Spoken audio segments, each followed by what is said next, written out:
السلام علیکم ورحمۃ اللہ وبرکاتہ۔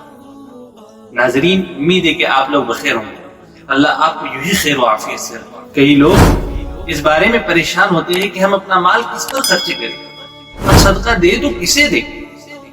تو آج میں انشاءاللہ اسی کے متعلق بات کروں گا کہ ہمیں اپنا مال کن پر خرچ کرنا چاہیے۔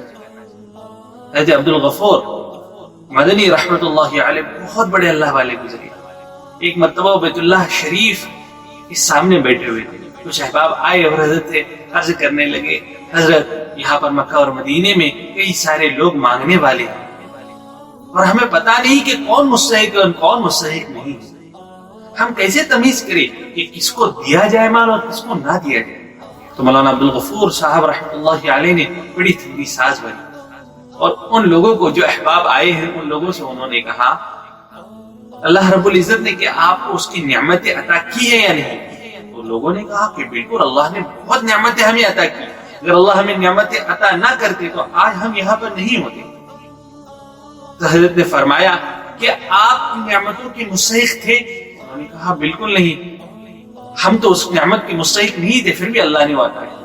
جب اللہ رب العزت نے تمہیں دینے سے تمیز نہیں کیا تم مستحق ہو یا نہیں، اللہ نے یہ نہیں سوچا، تو جب اللہ کے بندے تم سے کوئی چیز مانگ رہے تو تم کیوں استحقاق کو ڈھونڈ رہے ہو، کیوں تم یہ سوچ رہے ہو کہ یہ مستحق ہے یا نہیں؟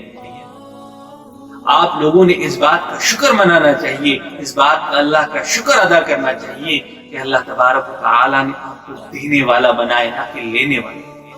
کوئی آدمی جان بوجھ کر اپنا ہاتھ نہیں پھیلاتا، کوئی آدمی جان بوجھ کر اپنا دامن نہیں پھیلاتا۔ جب وہ آپ کے پاس آیا ہے اللہ تبارک و تعالیٰ نے اس کے دل میں آپ کے متعلق کوئی بات ڈالی ہے کہ آپ اس کی ضرورت، آپ اس کی حاجت کو پورا کر سکتے ہیں۔ وہ جب آپ کے سامنے ہاتھ پھیلا رہا ہے تو کوشش کرو جتنا آپ اس کو دے سکتے ہو اس کو دو، اس کو دھتکارو نہیں۔ اگر آپ اس کو کچھ دے نہیں سکتے تو پیار محبت سے اس کو سمجھو۔ بزرگوں اور میرے پیارے بھائیوں، اللہ تبارک و تعالیٰ کا بہت شکر ہے کہ اللہ تبارک و تعالیٰ نے ہمیں دینے والا بنایا، چاہے سامنے والے مستحق ہو یا نہ ہو۔ آپ اللہ کے راستے میں خرچ کرو، اللہ سے تجارت کرو، دینے والی ذات تو اللہ کی ہے۔ اللہ فرماتے ہیں کہ میرے بندے تو 1 روپیہ خرچ کر میں 10 گنا زیادہ کرتا۔